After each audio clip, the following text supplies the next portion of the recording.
Citoyennes, citoyens, salut et fraternité, chers compagnons, bonjour.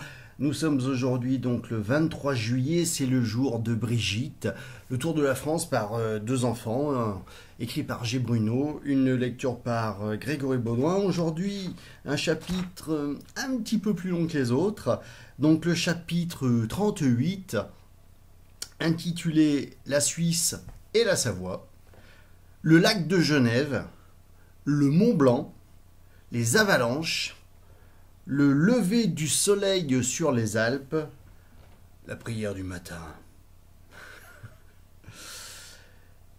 Et la maxime du jour, les beautés de la nature doivent élever notre pensée vers le grand architecte de l'univers.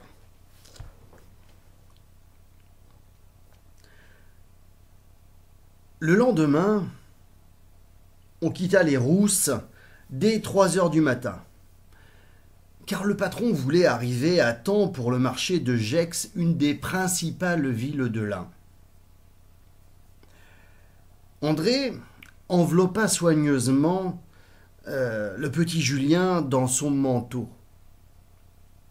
L'enfant, bercé par le balancement de la voiture et par le bruit cadencé des grelots sonores de Pierrot, ne tarda pas à s'endormir aussi bien que dans son lit. Le clair de lune était splendide.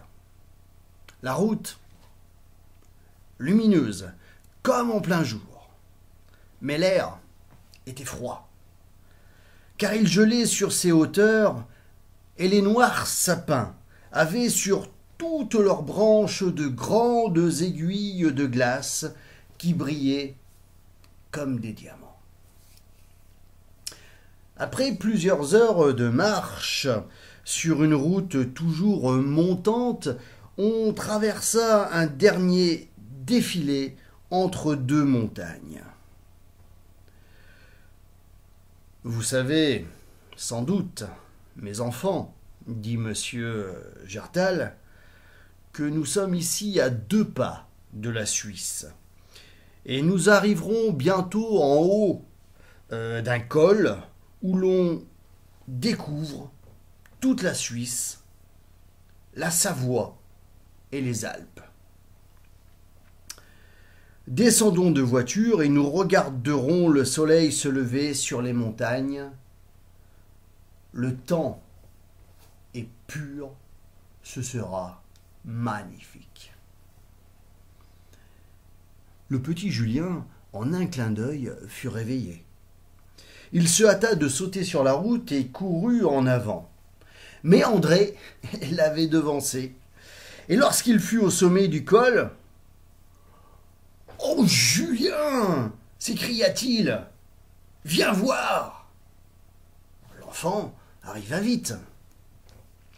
Les deux frères se trouvaient placés en haut de la chaîne du Jura, comme sur une muraille énorme, presque droite. À leurs pieds s'ouvrait un vaste horizon.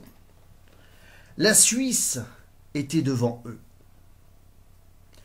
Tout en bas, dans la plaine, s'étalait à perte de vue le grand lac de Genève, le plus beau de l'Europe, dominé de toutes parts par des montagnes blanches de neige.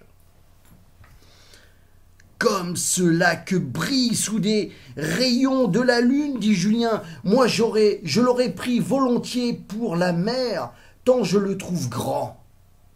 Mais dis-moi, André, comment s'appellent ces montagnes là-bas, si hautes, qu'elles enferment le lac comme une grande muraille? Ce sont les Alpes de la Savoie, dit monsieur Gertal, qui arrivait. À nos pieds est la Suisse. Mais à droite, c'est encore la France, qui se continue bornée par les Alpes. Dans la Savoie, en France, se trouvent les plus hautes montagnes de notre Europe. Ces neiges qui couvrent leur sommet sont ce qu'on appelle des neiges éternelles. Vois-tu, en face de nous, sur la droite, ce grand mont dont la cime blanche s'élève au-dessus, par-dessus tous les autres? C'est le Mont Blanc. Il y a sûrement sur sa cime glacée des neiges qui sont tombées depuis des siècles et que nul rayon du chaud soleil d'été n'a pu faire fondre. Parenthèse, il n'y avait pas encore le réchauffement climatique à l'époque. Quoi? Dit Julien d'un air réfléchi, en poussant un soupir d'étonnement. Ouais, continua M. Gertal. Chaque hiver, de nouvelles couches de neige recouvrent les anciennes. Aussi, aux endroits où la montagne en est trop chargée, il suffit d'un petit coup de vent, du pas d'un chamois, d'une pelote de neige qui grossit en roulant pour ébranler des blocs de neige et des glaces entassées. Ces blocs s'écroulent alors avec un bruit effroyable, écrasent tout sur leur passage, ensevelissant les troupeaux, les maisons et parfois des villages entiers. C'est ce qu'on appelle des avalanches. Que cela fait peur, dit Julien, et cependant, la montagne est si belle à regarder. Au même instant, levant encore une fois la tête vers le vaste cirque de montagne, il poussa un cri de surprise. « Voyez, voyez, dit-il, la jolie couleur de feu qui brille sur le Mont Blanc. Les neiges, les neiges sont toutes roses.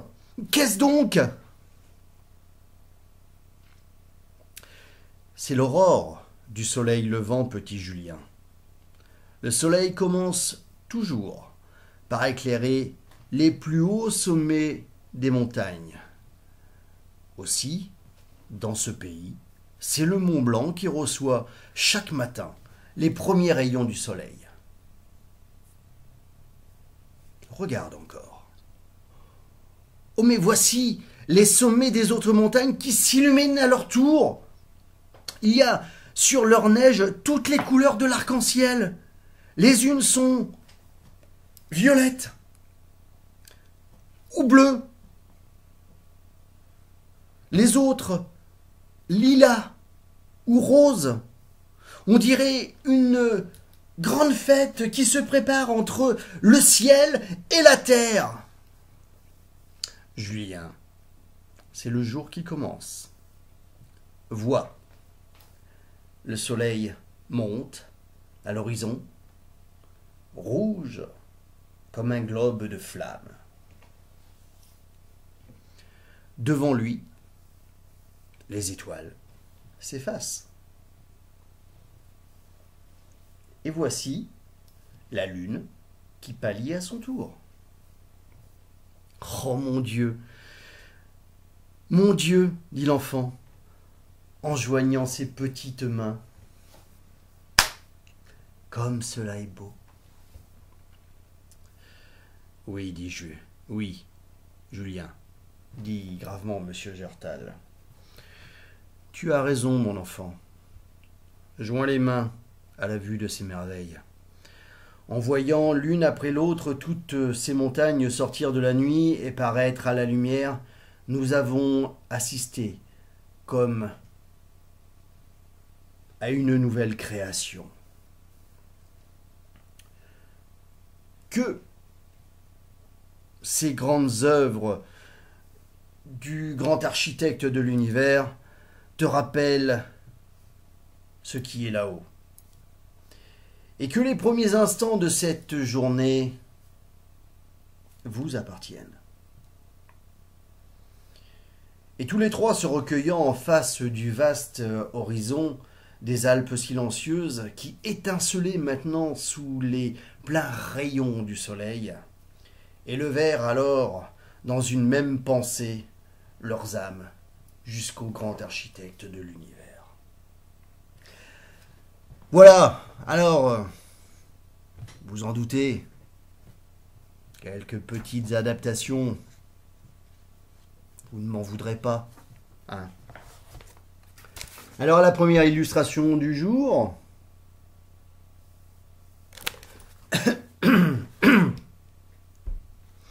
où il se dit le lac de Genève, ou lac de Léman, à 34 lieues de Tours.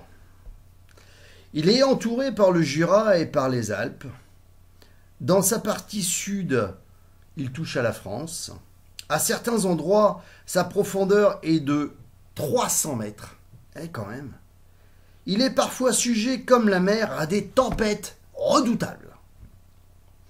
Sur les bords se trouve la ville suisse de Genève, commerçante et industrielle, peuplée à l'époque de près de 50 000 habitants. La deuxième gravure du jour, où il se dit le Mont Blanc,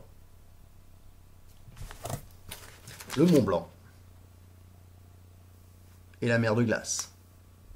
Et la mer de glace, qui existait encore à l'époque. Le Mont Blanc et la mer de glace. Le Mont Blanc, 4800 mètres, est la montagne la plus élevée de l'Europe. Par contre, la mer de glace devient le glacier le plus petit de l'Europe, hein. Et troisième illustration que voici, là voilà. Pas drôle.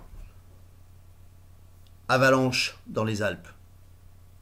L'avalanche est une masse de neige qui roule du sommet des montagnes, entraînant avec elle les arbres et les rochers. C'est surtout en Suisse, en Suède et en Norvège que les avalanches sont terribles. En France, on en a aussi, hein. Pour dire, bon. Voilà. Par le ciel, partout pour tous, que la force soit avec vous. Salut et fraternité.